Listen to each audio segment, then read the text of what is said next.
तो दोस्तों, इस फिल्म के पोस्ट क्रेडिट सीन्स में हमें कुछ ऐसे बड़े बड़े खुलासे देखने को मिलते हैं जिनका इंतजार हम कॉमिक कॉन के पिछले समर से कर रहे थे। और आज हम इन दोनों सीन्स को डिटेल में ब्रेक डाउन करेंगे। लेकिन सबसे बड़ा सवाल ये है, गैलेक्टस के साथ असल में हुआ क्या फ्रैंकलिन रिचर्ड्स सच में एमसीयू का सबसे पावरफुल म्यूटेंट बनने जा रहा है? सिल्वर सर्फर आखिर क्यों दिखी अंत में? और फैंटास्टिक फोर का कनेक्शन थंडरबोल्ट्स की पोस्ट क्रेडिट सीन से कैसे जुड़ता है? क्योंकि बहुत लोग जानना चाहते हैं कि एवेंजर्स डूम्सडे की शुरुआत आखिर होगी कैसे। तो ध्यान रखिए, स्पॉयलर्स अहेड। फ्रैंकलिन रिचर्ड्स को एमसीयू के अंदर एक बेहद ताकतवर म्यूटेंट के तौर पर सेटअप किया जा रहा है। ये न सिर्फ आने वाली एक्समैन फिल्म्स की ओर इशारा करता है, बल्कि एवेंजर्स डूम्सडे की शुरुआत भी समझाता है। फिल्म के एंड में गैलेक्टस सिर्फ फ्रैंकलिन रिचर्ड्स को खाने नहीं आया था। मार्वल ने कुछ देर के लिए ऐसा दिखाया कि जैसे वो सच में बच्चे को खा जाएगा। लेकिन असल में हुआ क्या? गैलेक्टस को ये एहसास हो गया था कि फ्रैंकलिन रिचर्ड्स की किस्मत में खुद गैलेक्टस को रिप्लेस करना लिखा है। फ्रैंकलिन ही भविष्य का हंगर बनेगा, यानी नया गैलेक्टस। और ये कॉमिक्स से सीधा लिया गया है। मैट शाकमैन ने खुद जोनाथन हिकमैन की फैंटास्टिक फोर रन और कुछ मार्क वेड की कहानियों का जिक्र किया था जब फिल्म के लिए इंस्पिरेशन ली जा रही थी। जोनाथन हिकमैन की फैंटास्टिक फोर रन में फ्रैंकलिन रिचर्ड्स खुद के पास्ट वर्जन के साथ मर्ज करके अपनी पावर्स को और भी ज्यादा एम्पलीफाई करता है। फिर वो गैलेक्टस को रिजरेक्ट करता है और उसे अपना हेरल्ड बनाकर पागल सेलेस्टियल्स को खत्म करने निकल पड़ता है। मार्क वेड की history of the Marvel universe में और भी बड़ा खुलासा होता है। फ्रैंकलिन और गैलेक्टस यूनिवर्स के अंत तक जिंदा रहने वाले आखिरी दो बीइंग्स होंगे, और तब फ्रैंकलिन गैलेक्टस के साथ मर्ज करके एनर्जी वेव में बदल जाएगा और एक नए गैलेक्टस के रूप में जन्म लेगा। तो फिल्म में गैलेक्टस ने यही देखा फ्रैंकलिन के फ्यूचर को। वो समझ गया था कि एक दिन फ्रैंकलिन उसे ही रिप्लेस करेगा, इसलिए उसने सोचा कि क्यों ना अभी से उस मर्जिंग प्रोसेस को शुरू कर दिया जाए। फिर वही लाइन गेट इन माय बेली। अब एमसीयू में फ्रैंकलिन रिचर्ड्स को पैदा होते ही पावर कॉस्मिक के साथ दिखाया गया है। मतलब अब उसकी ओरिजिन स्टोरी में थोड़ा ट्विस्ट है। कॉमिक्स में उसका कॉस्मिक कंट्रोल रॉड वाला ओरिजिन था, लेकिन एमसीयू में उसे पावर कॉस्मिक के साथ पैदा हुआ दिखाया गया है। वो सेम पावर जो गैलेक्टस के पास है और जो वो अपने हेरल्ड्स को देता है। तो अगर किसी को लग रहा हो कि गैलेक्टस उसे अपना हेरल्ड बनाना चाहता था, नहीं, उसका असली मकसद फ्रैंकलिन के साथ मर्ज करना था ताकि उसका हंगर खत्म हो सके। लेकिन फैंटास्टिक फोर फ्रैंकलिन को गैलेक्टस से बचा लेते हैं। गैलेक्टस को एक पोर्टल के जरिए उनके 828 यूनिवर्स के किसी दूर हिस्से में भेज दिया जाता है। हाँ, ये 838 यूनिवर्स नहीं है। 828 यूनिवर्स का नाम जैक कर्बी के जन्मदिन 28 नवंबर से इंस्पायर्ड है।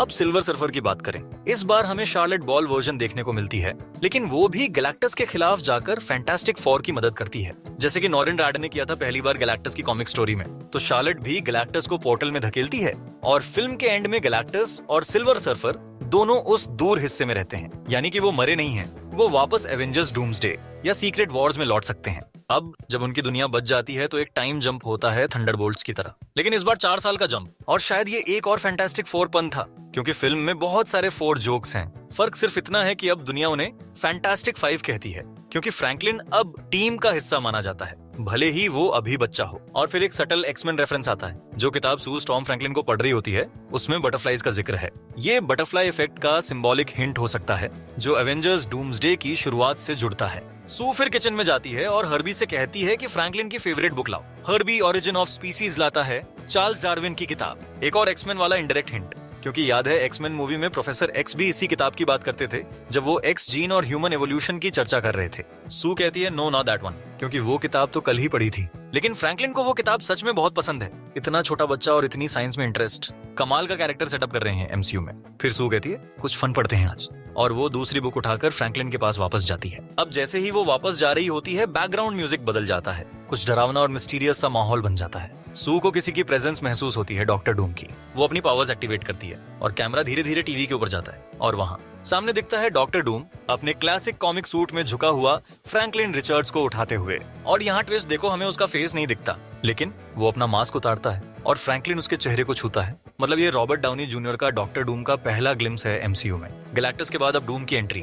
फेस नहीं दिखता, लेकिन उसका silver mask, comic style green hood और आर्मर्ड गॉन्टलेट सब कुछ साफ नजर आता है। और सबसे इंटरेस्टिंग चीज, फ्रैंकलिन उसे डरा नहीं है। शायद डूम उसे चुरा नहीं रहा, बल्कि फ्रैंकलिन खुद उसके साथ जा रहा है। मुमकिन है कि एवेंजर्स डूम्सडे की शुरुआत डूम और फ्रैंकलिन की किसी शेयर्ड प्लान से हो। अब ये रिवील एमसीयू हमें धीरे धीरे देगा, शायद स्पाइडरमैन ब्रांड न्यू डे की पोस्ट क्रेडिट सीन में या फिर एवेंजर्स डूम्सडे के टीजर में। लेकिन इसका मतलब साफ है, एवेंजर्स डूम्सडे की शुरुआत होगी फैंटास्टिक फोर के एमसीयू में आने से। वो आएंगे डूम के पीछे पीछे क्योंकि उनके पास फ्रैंकलिन रिचर्ड्स है, और इसी वजह से हमें थंडरबोल्ट्स की पोस्ट क्रेडिट सीन में फैंटास्टिक फोर की झलक दी गई थी। अब आप सोच सकते हैं कि कितना एपिक बिल्डअप है एवेंजर्स डूम्सडे के लिए। अब सबकी निगाहें डॉक्टर डूम पर हैं और फ्रैंकलिन रिचर्ड्स को ढूंढने की जद्दोजहद तेज हो चुकी है। लेकिन सबसे बड़ा सवाल अब भी हवा में है, मार्वल आखिर टाइम रन्स आउट वाली कॉमिक बुक स्टोरी लाइन को कैसे बदलेगा, खासकर मॉलिक्यूल मैन और डॉक्टर डूम वाले हिस्से को, जहां डूम अलग अलग मॉलिक्यूल मैन को खत्म कर करके पूरे यूनिवर्सेस तबाह करता है। लेकिन सुनने में आया है कि मार्वल ने इस पूरी जटिल कहानी को काफी हद तक सिंप्लीफाई कर दिया है। अब ऐसा हो सकता है कि डॉक्टर डूम फ्रैंकलिन रिचर्ड्स की ताकत को यूज कर रहा हो दूसरे यूनिवर्सेस को मिटाने के लिए। हमें असली जवाब शायद अगले साल तब मिलेगा जब एवेंजर्स डूम्सडे का पहला टीजर ट्रेलर सामने आएगा, और तभी हमें वो टेक्स्ट भी दिखेगा जो हर मार्वल फिल्म की एंड क्रेडिट्स में आता है, the fantastic four will return in Avengers doomsday. इसके बाद असली पोस्ट क्रेडिट सीन शुरू होता है और वही सीन पे ऑफ करता है उस पुराने animated fantastic four TV show का, जिसका जिक्र फिल्म में पहले कई बार हुआ होता है। यह असल में एक फनी कॉल बैक है 1967 के real life fantastic four animated show की तरफ। अब आप में से कुछ लोग तो शायद इतने लकी रहे हो कि आपने वो ओरिजिनल 1967 शो टीवी पर देखा हो जब वो पहली बार आया था, लेकिन हम में से ज्यादातर ने तो उसे बाद में कहीं सिंडिकेशन या फिर डिज्नी प्लस पर देखा है। फिल्म की शुरुआत में एक बार सीन आता है जहां लोग बेन ग्रिम से बार बार कहते हैं say the thing, और वो जवाब देता है, मैंने वो लाइन कभी नहीं बोली थी, वो तो कार्टून वाले वर्जन में कहा था। अब जब फ्रैंकलिन रिचर्ड्स अपने लिविंग रूम में वो कार्टून देख रहा होता है तो लगता है जैसे वो अपना ही पुराना वर्जन देख रहा है। मार्वल ने इस पर्टिकुलर एपिसोड के लिए एक नई इंट्रो थीम तैयार की है जो काफी हद तक क्लासिक 1967 इंट्रो जैसी सुनाई देती है, और एनिमेशन स्टाइल भी उसी फील को देता है। एक फर्क ये है कि हर्बी जो उस सीन में दिखाई देता है वो 1967 वाले शो में नहीं था, वो पहली बार 1978 के एनिमेटेड शो में इंट्रोड्यूस हुआ था। ये पूरी कार्टून स्टाइल मोन्टाज दिखाती है फैंटास्टिक फोर को उनके सबसे बड़े कॉमिक्स विलन से लड़ते हुए, एकदम उसी तरह जैसे असली एनिमेटेड शो में था। असल में पूरी फिल्म की शुरुआत भी एक मोन्टाज से होती है। टेड गिलबर्ट शो पर फ्लैशबैक्स चल रहे होते हैं जिसमें दिखाया जाता है कि कैसे इन 4 सालों में उन्होंने अपने बड़े बड़े दुश्मनों से टक्कर ली। जैसे ही ये कार्टून स्टाइल सीन खत्म होता है, बेन ग्रिम फाइनली कहता है इट्स क्लॉबरिंग टाइम, और ये पे ऑफ होता है उस मजाक का जो फिल्म की शुरुआत में बना था। मैंने वो लाइन कभी नहीं बोली थी।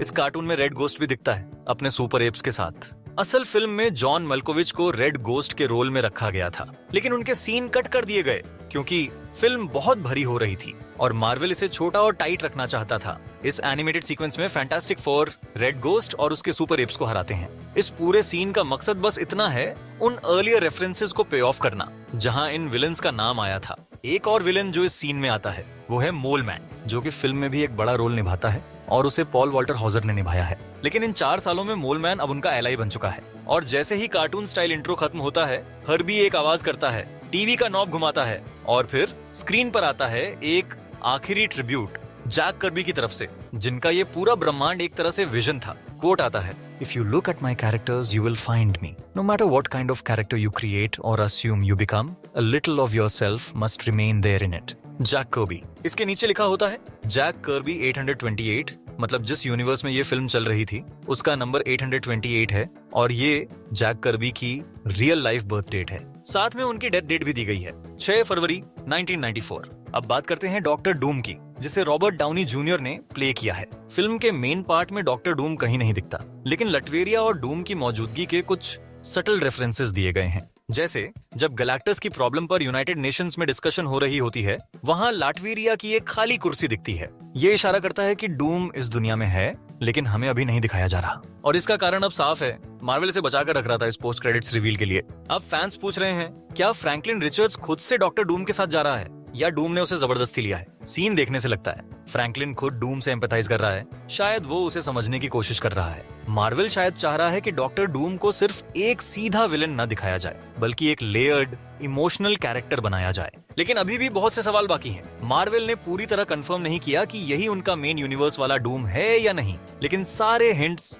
वहीं इशारा करते हैं। केविन फाइगी ने भी एक बात साफ की है, रॉबर्ट डाउनी जूनियर का डूम कोई आयरन मैन वेरिएंट नहीं है, बल्कि उसने हमेशा खुद को विक्टर वॉन डूम ही माना है। अब रूसो ब्रदर्स इस फिल्म की स्क्रिप्ट लगातार अपडेट कर रहे हैं, बिल्कुल वैसे ही जैसे उन्होंने इन्फिनिटी वॉर और एंड गेम बनाई थी। स्क्रिप्ट आज कुछ है, कल कुछ और हो जाएगी, और इसीलिए बहुत से कॉम्प्लेक्स कॉमिक बुक आर्क्स को सिंप्लीफाई कर दिया गया है। टाइम रन्स आउट और हिकमैन की सीक्रेट वॉर्स जैसी इंट्रिकेट कहानियों का सिंप्लीफाइड वर्जन ही हमें एवेंजर्स, डूम्सडे और सीक्रेट वॉर्स में देखने को मिलेगा। अगर आपने फिल्म में और भी कोई हिडन क्लूज, ईस्टर एग्स या पोस्ट क्रेडिट डिटेल्स नोटिस की हो तो उन्हें कमेंट्स में जरूर बताएं। तो अलर्ट्स इनेबल कर लीजिए ताकि आप वो मिस ना कर दें। और हाँ, गैलेक्टस और सिल्वर सर्फर, खासकर नॉरिन रेड को एमसीयू में कैसे लाया जाएगा, उस पर भी हम अगले वीडियो में बात करेंगे। थैंक्स फॉर वॉचिंग और मिलते हैं अगले वीडियो में।